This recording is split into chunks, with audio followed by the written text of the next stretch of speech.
Hello friends, स्वागत है आप सभी लोगों का हमारे चैनल क्विक स्टडी में। मैं कमल बेस्ट। इस वीडियो के माध्यम से दोस्तों आपको यहाँ पर कराऊंगा आर्मी टेक्निकल एनए का दोस्तों केमिस्ट्री का पार्ट नंबर 15, यानी कि यहाँ पर आपको मिलेगा रसायन विज्ञान का पार्ट नंबर 15। इससे पहले दोस्तों आपको 14 पार्ट कराए जा चुके हैं, यानी कि आपको 14 पार्ट्स कराए जा चुके हैं, जहाँ पर आपने महत्वपूर्ण क्वेश्चन को देखा। और आज भी दोस्तों यहाँ पर आप खास क्वेश्चन को देखेंगे, तो आराम से आप टॉपिक को देखें शुरू से लेकर आखिर तक। और जो भी क्वेश्चन यहाँ पर मिलेंगे आप सारे क्वेश्चनों को दोस्तों लगातार नोट करते रहेंगे। तो देखिए शुरू करते हैं क्वेश्चनों को। पहला क्वेश्चन दोस्तों आपको दिखाई देता है मैच द फॉलोइंग, यानी कि नीचे वालों को आपको मैच करना है। तो पहला देखिए दोस्तों आपको दिया फर्टिलाइजर, यानी कि उर्वरक आपको दिया है। और यहाँ पर देखिए दोस्तों आपको पोटेशियम नाइट्रेट दिया है।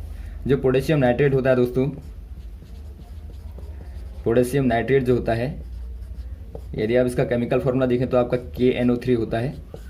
तो ये क्या होता है दोस्तों, एक प्रकार से फर्टिलाइजर का कार्य करता है। कैसे करता है आप देखिए, यदि आप इसको दोस्तों डिसोसिएट करेंगे, यानी कि आफ्टर डिसोसिएशन इट्स सर्व, यानी सर्व करता है potassium and nitrogen.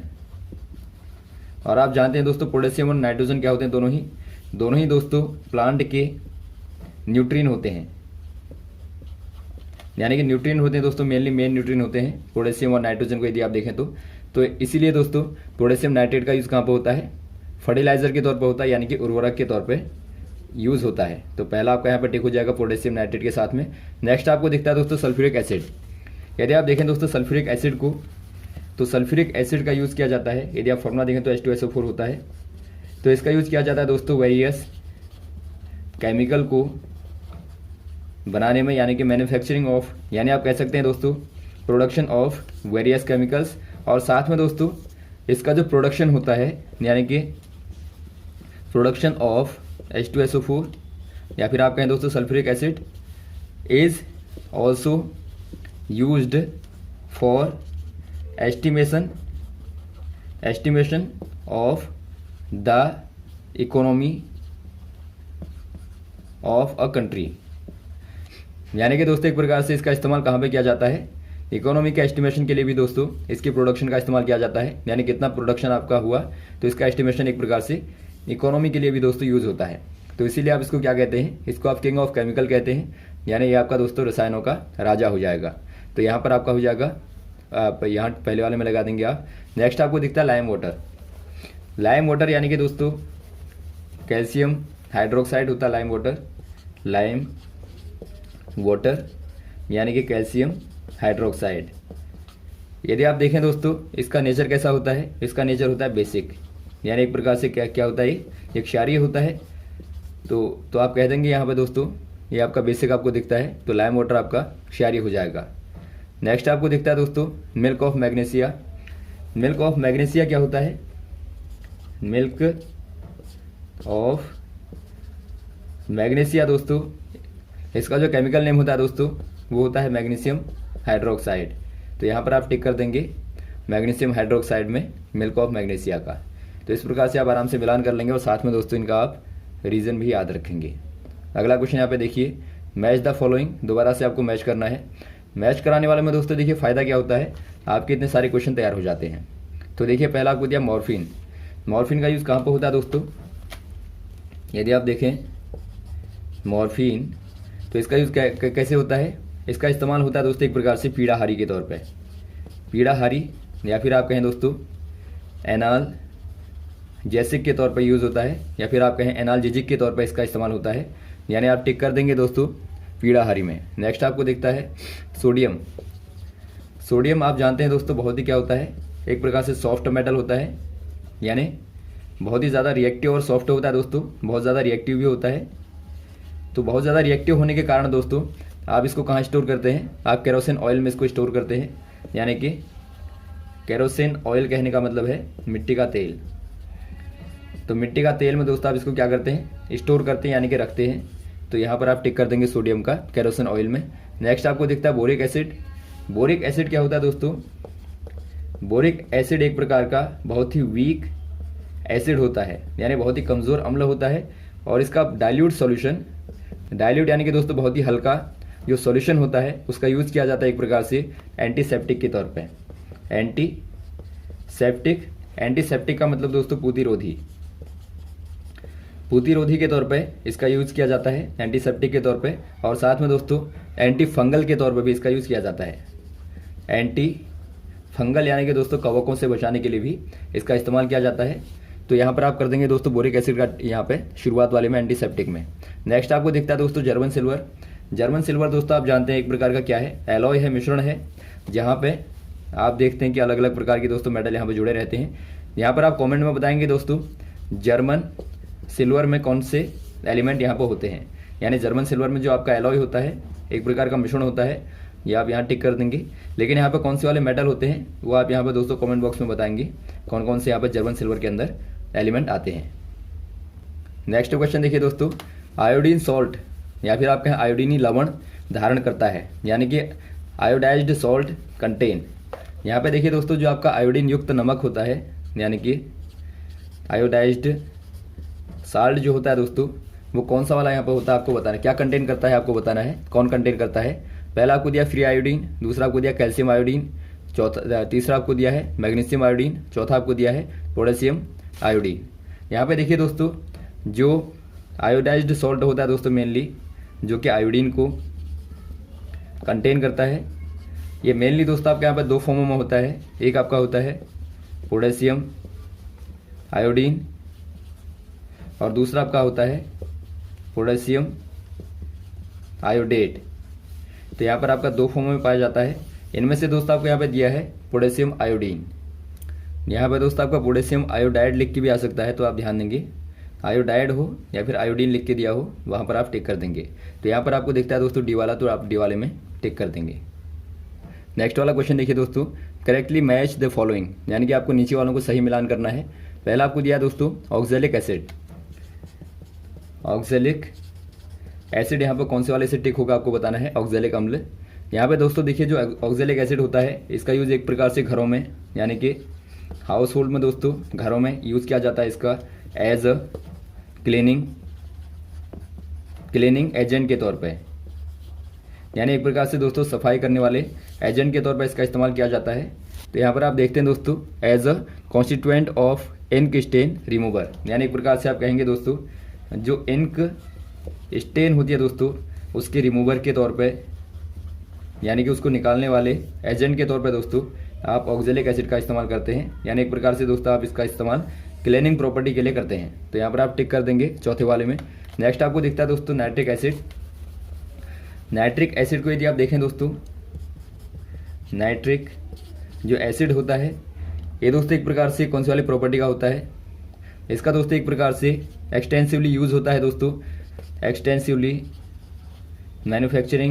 Manufacturing of explosive material, या फिर आप कहें दोस्तों एक प्रकार से जो एक्सप्लोसिव होते हैं यानी एक प्रकार से जो विस्फोटक होते हैं दोस्तों, विस्फोटक का निर्माण करने के लिए यानी उसका प्रोडक्शन के लिए दोस्तों एक्सटेंसिवली नाइट्रिक एसिड का यूज़ होता है। तो यहाँ पर आप टिक कर देंगे कौन सा वाला दिखता है आपको यहाँ पे।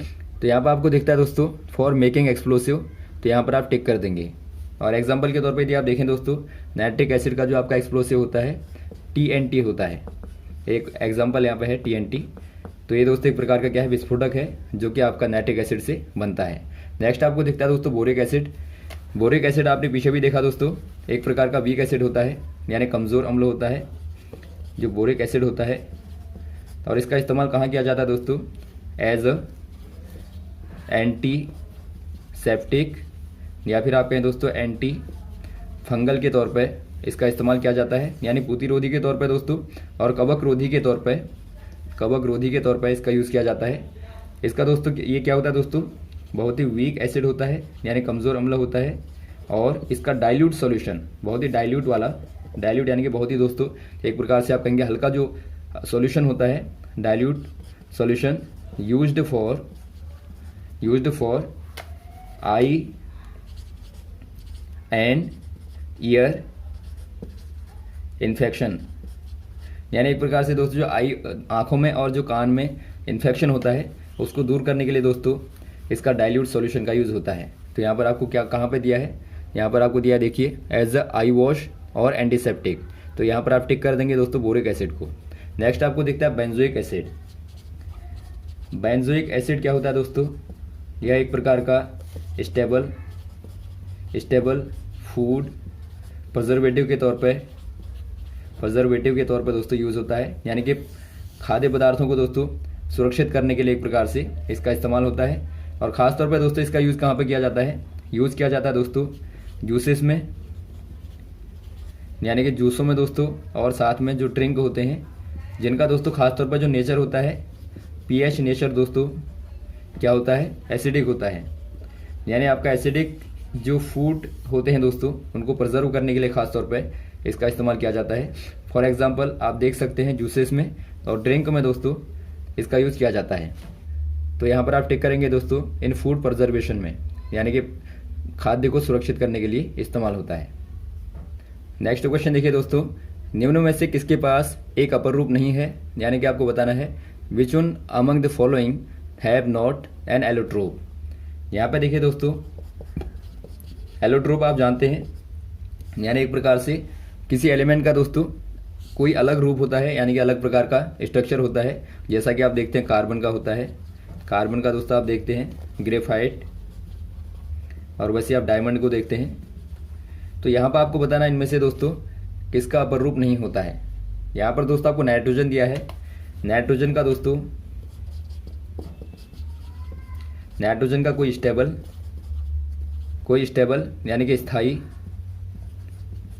एलोट्रोप यानी कि अपर रूप नहीं होता है। आपने देखा होगा दोस्तों नाइट्रोजन को N3 N4 के फॉर्म में होता है, लेकिन ये बहुत ही अनस्टेबल होता है, जो कि एक प्रकार से लेबोरेटरी में आपको देखने को मिलता है। तो यहाँ पर आप कह देंगे दोस्तों यदि आप स्टेबल एलोट्रोप को देखें तो यहाँ पर नाइट्रोजन का कोई एलोट्रोप नहीं होता है। तो ऑप्शन नंबर आप सी वाले में टिक कर देंगे नाइट्रोजन में। नेक्स्ट क्वेश्चन देखिए दोस्तों, आपको बताना है सिलिकॉन प्रयुक्त होता है, यानी कि सिलिकॉन इज यूज्ड इन, कहाँ पर होता है दोस्तों सिलिकॉन का यूज़? सिलिकॉन कहाँ पर यूज़ होता है आपको बताना है। पहला आपको दिया ट्रांजिस्टर में। आप जानते हैं दोस्तों ट्रांजिस्टर के बारे में कल भी आपको बताया गया था, ये दो प्रकार के होते हैं NPN और PNP। और सिलिकॉन आप जानते हैं क्या है? एक प्रकार से सेमीकंडक्टर है, यानी कि अर्धचालक होता है, और इसका इस्तेमाल दोस्तों ट्रांजिस्टरों में किया जाता है, जो कि एक प्रकार से एम्पलीफायर के तौर पर यूज़ होते हैं और रेक्टिफायर के तौर पर यूज़ होते हैं। तो यहाँ पर आप कर देंगे पहले वाले में यहाँ पर यूज़ होता है। नेक्स्ट वाला देखता है दोस्तों आपको सेमीकंडक्टर, यानी सेमीकंडक्टर तो ये खुद ही है, तो आप कहेंगे सेमीकंडक्टर के तौर पर भी दोस्तों इसका यूज़ होता है। नेक्स्ट आपको दिया सोलर एनर्जी डिवाइस के तौर पे। यदि आप देखें दोस्तों सोलर एनर्जी डिवाइस, तो यहाँ पे दोस्तों सोलर एनर्जी डिवाइस में क्या होता है? जो प्लेटें होती हैं दोस्तों, सोलर प्लेटें होती हैं, सोलर जो प्लेटें होती हैं वहाँ पे दोस्तों सिलिकॉन का यूज़ होता है, यानी कि प्लेटों में एक प्रकार से कंडक्शन के लिए यहाँ पे सिलिकॉन का इस्तेमाल होता है। क्योंकि आप जानते हैं दोस्तों सिलिकॉन में कौन सी प्रॉपर्टी होती है? जो सेमीकंडक्टर होते हैं, सेमीकंडक्टर में दोस्तों यदि आप टेम्परेचर को बढ़ाएंगे, यानी कि टेम्परेचर यानी कि तापमान को दोस्तों आप बढ़ाते हैं, तो वहाँ पे क्या होता है दोस्तों? वहाँ पे उनकी जो इलेक्ट्रिक कंडक्टिविटी होती है, कंडक्टिविटी यानी कि वैद्युत चालकता जो होती है दोस्तों, वैद्युत चालकता जो होती है इंक्रीज हो जाती है, यानी बढ़ जाती है। तो यहाँ पर आप कह देंगे सोलर एनर्जी डिवाइस के तौर पर भी इनका इस्तेमाल होता है। तो यहाँ पर ऑप्शन नंबर आपका डी वाला दिखता है, ऑल ऑफ दीज यानी उपरोक्त सभी। तो आप दोस्तों डी वाले में टिक कर देंगे। नेक्स्ट क्वेश्चन देखिए दोस्तों, कंसीडर द फॉलोइंग रिएक्शन, यानी कि आपको नीचे वाली रिएक्शन को देखना है। और यहाँ पर जो आपको दिया गया है, यहाँ पर आपको दोस्तों CH4 दिया है, यानी मीथेन गैसियस फॉर्म में, और H2O भी दोस्तों आपको गैसियस यानी कि वेपर फॉर्म में दिया होगा। और यहाँ पर आपको टेम्परेचर दिया है 1270 केल्विन, और यहाँ पर बनता है दोस्तों कार्बन मोनोऑक्साइड गैसियस फॉर्म में और H2 गैसियस फॉर्म में। तो यहाँ पर आपको बताना है मिक्सचर ऑफ CO यानी कार्बन मोनोऑक्साइड एंड H2As, यानी कि जो CO तथा H2 का मिश्रण है दोस्तों उसको आप क्या कहेंगे? यहाँ पे देखिए दोस्तों ये क्या है? एक प्रकार से कोक है, कोक प्लस, और ये आपका वाटर वेपर है, वाटर वेपर है यानी कि वाष्प है दोस्तों। और यहाँ पर रिएक्शन करने के बाद क्या बनता है? यहाँ पे वाटर गैस बनती है, यानी आप कह देंगे दोस्तों ऑप्शन नंबर कौन सा हो जाएगा? Water gas. Option number B वाला हो जाएगा। आप जानते हैं दोस्तों जो वाटर गैस होती है एक प्रकार से ये आपकी फ्यूल गैस होती है, यानी फ्यूल फॉर्म में होती है, एक प्रकार का दोस्तों फ्यूल फॉर्म्ड गैस होती है। तो यहाँ पर आप देखते हैं कार्बन मोनोऑक्साइड और हाइड्रोजन को मिलाने के बाद में वाटर गैस मिलती है, यानी ऑप्शन नंबर आप बी वाले में टिक कर देंगे। नेक्स्ट क्वेश्चन देखिए दोस्तों, निम्न में कौन एक अपचयन अभिक्रिया है, यानी आपको बताना है which one of the following is a reduction reaction. यदि आप रिडक्शन को देखें दोस्तों तो इसके लिए आपको नॉर्मल सिंपल है कि आप ऑक्सीडेशन नंबर को देख लें। पहला वाला आप रिएक्शन देखते हैं Mg प्लस O2 देखते हैं दोस्तों, MgO आपको मिलता है। यहाँ पर आप देखते हैं दोस्तों Mg का यदि आप ऑक्सीडेशन नंबर देखें, ऑक्सीडेशन नंबर को देखें दोस्तों आपका 0 है, लेकिन यहाँ पर जाने के बाद में क्या हो गया, यहाँ पर पॉजिटिव का 2 हो जाएगा।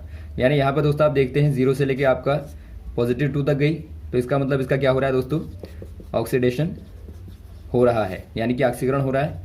नेक्स्ट वाला आप देखिए दोस्तों, यहाँ पर सल्फर का O2 के साथ में रिएक्शन कराने के बाद में SO2 बनता है। यहाँ भी आप देखते हैं सल्फर दोस्तों आपका सिंगल है यानी फ्री है, तो यहाँ पे ऑक्सीडेशन नंबर 0 होगा और यहाँ पर जाने के बाद में क्या हो गया दोस्तों, पॉजिटिव का 4 हो जाएगा, यानी यहाँ पर प्लस का 4 हो गया 0 से लेके। तो यहाँ भी आप देखते हैं इसका ऑक्सीडेशन हो रहा है, यानी इसका भी दोस्तों ऑक्सीकरण हो रहा है। और आप नेक्स्ट वाला देखते हैं दोस्तों HgO, यानी मर्क्यूरस ऑक्साइड को आप देखते हैं, मर्क्यूरिक ऑक्साइड को आप देखते हैं HgO। ये दोस्तों यहाँ पर Hg और O2 में कन्वर्ट हो जाती है, यानी यहाँ पर आप देखते हैं दोस्तों मर्क्यूरी का यदि आप देखें, मरकरी का दोस्तों यहाँ पे यदि आप ऑक्सीडेशन नंबर को देखें, यहाँ पे दोस्तों प्लस का 2 और यहाँ पर जाने के बाद हो जाता है फ्री हो गया, तो यहाँ पे 0, यानी यहाँ पर दोस्तों आप देखते हैं 0 पॉजिटिव 2 से लेके 0 तक चला गया, यानी यहाँ पर आप देखते हैं ऑक्सीडेशन नंबर क्या होता है दोस्तों, डिक्रीज होता है। और डिक्रीज होता है यानी कि कम होता है, तो कम होने का मतलब है दोस्तों इसका रिडक्शन हो रहा है, यानी कि इसका अपचयन हो रहा है। तो यहाँ पर आप कह देंगे यहाँ पर दोस्तों Hg का क्या हो जाएगा, रिडक्शन हो जाएगा। तो ऑप्शन नंबर आप सी वाले में टिक कर देंगे, HgO में दोस्तों यहाँ पे रिडक्शन हो रहा है, यानी कि अपचयन अभिक्रिया हो जाएगी सी वाली। नेक्स्ट क्वेश्चन देखिए दोस्तों, which one not react with dilute HCl। यहाँ पर आपको दिया डाइल्यूट HCl दोस्तों, यानी कि हाइड्रोक्लोरिक एसिड आपको दिया है। इनमें से कौन होगा जो इससे रिएक्शन नहीं करेगा। तो पहला आपको दिया Hg, सेकंड आपको दिया Al और Mg दिया है दोस्तों आपको, और Fe दिया है। यहाँ पर आप देखते हैं दोस्तों यदि आप मेटल एक्टिव सीरीज को देखें, मेटल एक्टिव सीरीज को, यानी कि आप दोस्तों धातुओं की सक्रिय श्रेणी को देखें, तो वहाँ पर आप देखते हैं दोस्तों एल्युमिनियम, मैग्नीशियम और आयरन क्या होते हैं, H के ऊपर आते हैं, यानी एक प्रकार से दोस्तों क्या करते हैं, H2 को डिस्प्लेस कर देंगे। यदि आप यहाँ पर रिएक्शन कराएंगे तो यहाँ से दोस्तों ये H को डिस्प्लेस कर देंगे। लेकिन आप बात करें मरकरी की दोस्तों, तो यहाँ पर जो Hg होगा H2 को दोस्तों यहाँ से रिप्लेस नहीं कर पाएगा, यानी आप कह देंगे दोस्तों जो Hg होगा वो HCl से, डाइल्यूट HCl से दोस्तों रिएक्शन नहीं कर पाएगा, यानी ऑप्शन नंबर आप पहले वाले में टिक कर देंगे Hg में। नेक्स्ट क्वेश्चन देखिए दोस्तों, ये क्वेश्चन दरअसल पीछे वीडियोज़ में गलत हो गया था, तो यहाँ पर आप दोबारा से देखेंगे। यहाँ पर क्वेश्चन आपको दिया है पॉलीथीन तथा PVC किसके उदाहरण होते हैं, यानी आपको बताना है polythene and PVC are an example of. यहाँ पे देखिए दोस्तों जो पॉलीथीन है, पॉलीथीन एक प्रकार से एथीन का पॉलीमर होता है। पॉलीमर क्या होते हैं दोस्तों, जब आप बार बार मोनोमर को मिलाते जाते हैं तो उससे पॉलीमर बनते हैं। तो यहाँ पर एथीन जो है एक प्रकार का मोनोमर है, और मोनोमर को मिलाने के बाद यहाँ पर आप एक प्रकार का पॉलीमर प्राप्त करते हैं। वैसे आपको दिया है दोस्तों PVC, इसका मतलब होता है पॉली विनाइल क्लोराइड। यहाँ पर देखिए दोस्तों आपका PVC जो है विनाइल क्लोराइड को बार बार, विनाइल क्लोराइड को दोस्तों आप जब बार बार मिलाते हैं, यानी कि एक प्रकार से विनाइल क्लोराइड का ही पॉलीमर होता है। तो यहाँ पर आपको बताना है दोस्तों दोनों ही एक प्रकार से क्या हैं, यानी किनका एग्जाम्पल है।